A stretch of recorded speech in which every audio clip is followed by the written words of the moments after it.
আমার জেঠু কত বড় মাপের মানুষ ছিলেন, কত বড় শিল্পী ছিলেন। ওরা আজও জেঠুকে যতটা শ্রদ্ধা করে আমার কল্পনার বাইরে আমি ভাবতে পারিনি। আপনি জানেন, আজ না আমরা জেঠুর হাতে তৈরি মূর্তি দিয়ে ক্লাস করেছি। আমার জেঠু আজও ওদের মনে একটা বিশাল জায়গা নিয়েছে।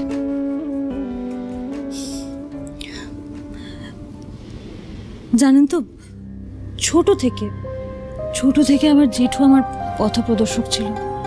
কোন কাজটা করা উচিত, কোন কাজটা করা উচিত না, কোনটা ভুল কোনটা ঠিক, সব সময় ধৈর্য ধরে আমাকে শিখিয়েছে। জেঠু সবসময় চাইতো আমি জীবনে অনেক উন্নতি করি, অনেক দূরে এগিয়ে যাই। আর আজ আমি ঠিক একইভাবে আপনাকে আমার পাশে পেয়েছি। আর এই যে আমি আপনাকে পাশে পেয়েছি, আমার আর কোনো ভয় নেই। এবার আমরা দুজনে একসাথে জেঠুর খুনিকে খুঁজে বের করব, তাকে শাস্তি দেব। আপনি একদম চিন্তা করবেন না।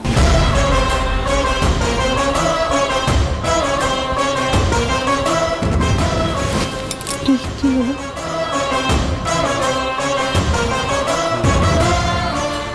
হে বাবা, আমি এর থেকে এত কথা বলছি, আমি একদম ভুলে গেছি। আপনি তো কিছু খাননি, আপনি একটু বসুন, আপনি একটু বিশ্রাম নিন। আমি আপনার জন্য একটু শরবত করে নিয়ে আসি।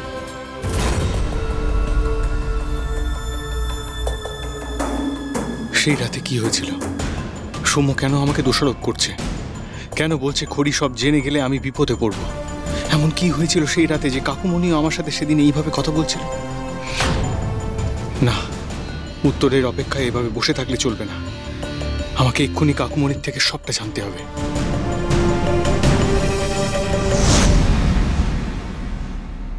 আমি জানি রীতি, তুই আমার কাছেই আসবি। আমি সবটা জানতে চাই কাকুমণি। 5 বছর আগে দীপাবলির রাতে আমার গাড়ির সাথে যার অ্যাক্সিডেন্ট হয়েছিল, উনি কে, কোথায় আছেন, কেমন আছে?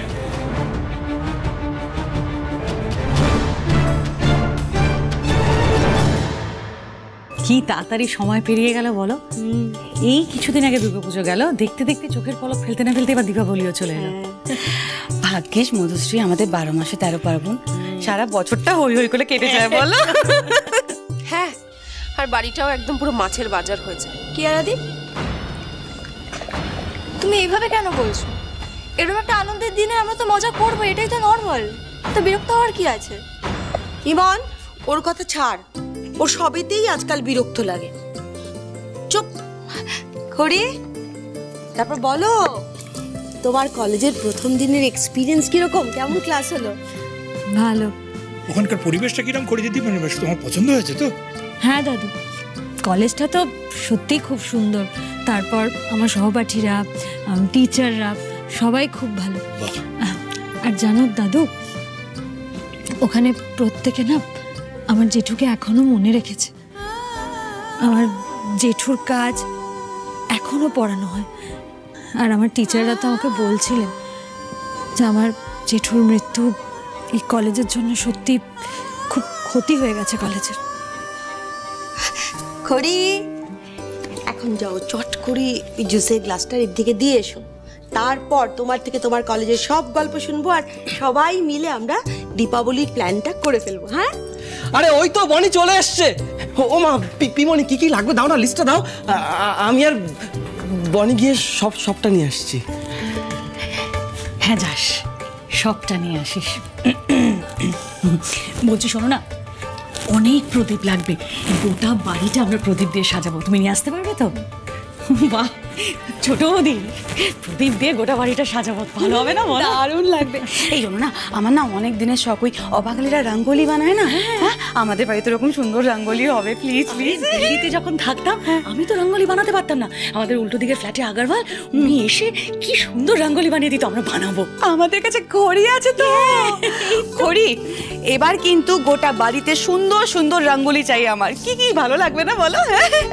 আরে শুধু কি তাই, দেখো না গোটা সিংহরায় বাড়ি ঝলমল করবে আলোতে। কি হয়েছে খড়ি দিদি, তোমার মুখটা এরম লাগছে কেন? কোনো অনুষ্ঠান আয়োজনে তোমার তো কখনো উৎসাহের কামতি দেখিনি আমি। কি হয়েছে বলো? কই কই দাদু, না কিছু হয়নি। কিছু তো নিশ্চয়ই হয়েছে। কি হয়েছে, আমাকে একা করে একা বলো। কিছু হয়নি মন, কিছু হয়নি। আরে বলোই না, ধুর। আসলে মেসি তো দীপাবলির দিনে ঘর থেকেই বেরোয় না। হ্যাঁ উমা, সে কি কেন? কারণ এই দীপাবলির দিনেই তো আমাদের জেঠু মারা গেছিলেন। খড়ি আই এম রিয়েলি সরি মা, আমি জানতাম না তো, আমি এতগুলো কথা বলে ফেলেছি। তোমার খুব খারাপ না লেগেছে? কাকিমণি, তুমি কেন এরকম করে বলছো? তুমি কি করে জানবে বলো? আমি ঠিক আছি, আমি ঠিক আছি, আমি ঠিক আছি। আমি যাই ঋদ্ধিমান বাবুকে জুসটা দিয়ে আসি।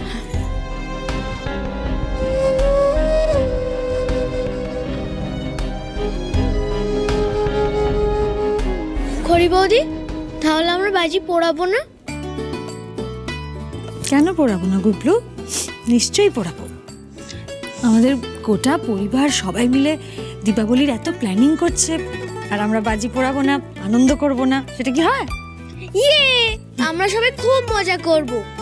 তার সঙ্গে রংমশাল, তারপরে মা আচ্ছা করে দেবে এরম এরম করে। তোমায় না শুধু তারাবাতি কিনে দেওয়া হবে, অনলি তারাবাতি। চলো।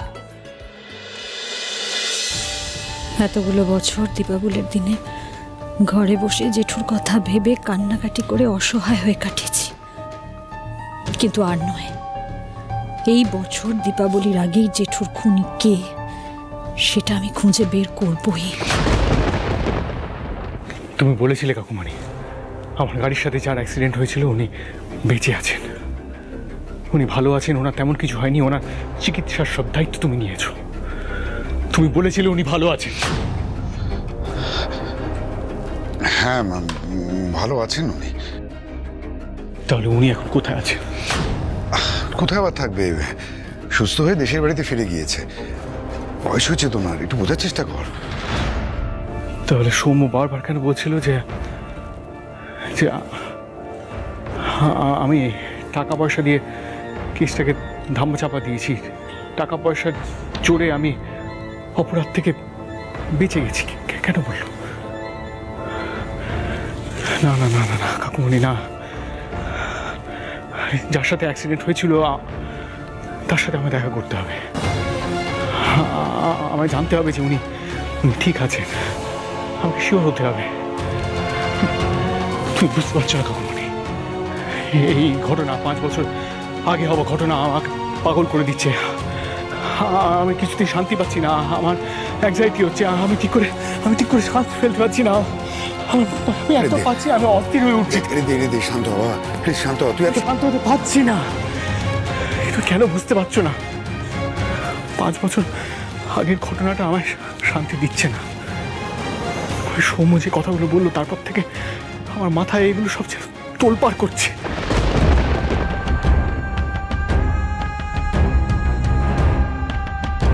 বেশ,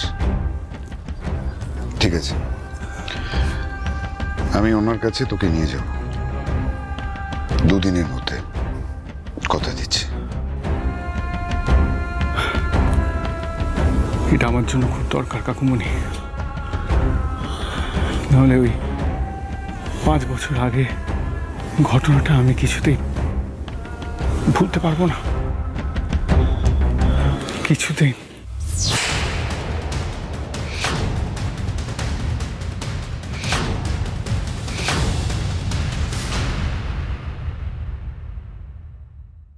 খড়ি সত্যিটা খুঁজে বের করবেই। এদিকে আমাদের শুধু সময় মতো প্রমাণগুলো সামনে এনে দিতে হবে প্রসূন। আগুনটা খড়ি নিজেই জ্বালাবে।